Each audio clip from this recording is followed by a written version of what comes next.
2 মাসের ব্যবধানে দেশে ডেঙ্গু রোগী বেড়েছে 10 গুণ। একই সঙ্গে দেশে বাড়ছে করোনা সংক্রমণও।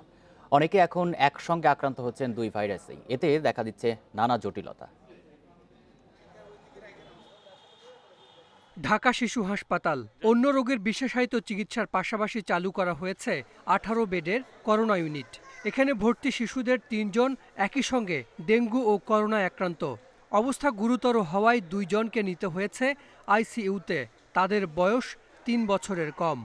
জ্বর বা অন্যান্য যে উপসর্গ এগুলো থাকছেই, সাথে কিছু ক্লিনিক্যাল কমপ্লিকেশন যেগুলো থাকছে, যেমন আপনার ব্লাড প্রেশার কমে যাওয়া, বিশেষ করে যেটা রেনাল ইনভলভমেন্ট, অর্থাৎ যে বাচ্চাটা মারা গেছে সে বাচ্চাটার আমরা দেখছি যে বাচ্চাটা কিন্তু রেনাল ইনভলভমেন্ট অর্থাৎ কিডনিতে তারা এফেক্ট করছে, মাল্টি সিস্টেম ইনভলভমেন্ট হয়, যার জন্য বাচ্চাগুলোর অবস্থা একটু ক্রিটিক্যাল হয়ে যায়।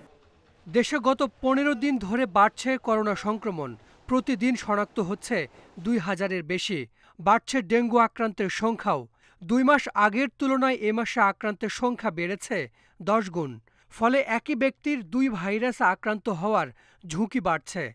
যাদের কোভিড হচ্ছে তাদের তো ইমিউনিটি এমনি উইক, প্লাস কোভিড রিলেটেড যে ট্রিটমেন্টগুলি ইউজ করা হয় তা তো ইমিউনিটি কিন্তু দুর্বল হয়ে যায়। তো এই পেশেন্টগুলোর যদি ডেঙ্গু হয় তাহলে সেটা কিন্তু ডাবল হিট। জ্বর হলে পরে আপনি কিন্তু শিওর না যে আপনার কোভিড না ডেঙ্গু প্রথম দিনে, অ্যাটলিস্ট প্রথম 1-2 দিনে। যে কনসার্ন ক্লিনিশিয়ান যদি খুব কেয়ারফুল না হয়, সাথে সাথে যদি ওই যে ডেঙ্গুর টেস্টটা না করে তাহলে কিন্তু মিস করার চান্স থাকে।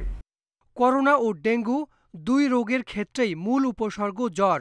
মূল উপসর্গ অনেকটা একই ধরনের হওয়ায় শনাক্ত করার ক্ষেত্রে দ্বিধায় পড়তে হচ্ছে। এতে বাড়ছে নানা জটিলতা। দেরি হচ্ছে সঠিক চিকিৎসা শুরু করতে। ডেঙ্গুতে প্রথম দিনেই অনেক জ্বর হবে, 103-4 ডিগ্রি জ্বর হতে পারে। তীব্র মাথা ব্যথা, চোখের পিছনে ব্যথা, গায়ে ব্যথা এবং ভমিটিং, এগুলো হচ্ছে ডেঙ্গুর ক্যারেক্টারিস্টিক্স।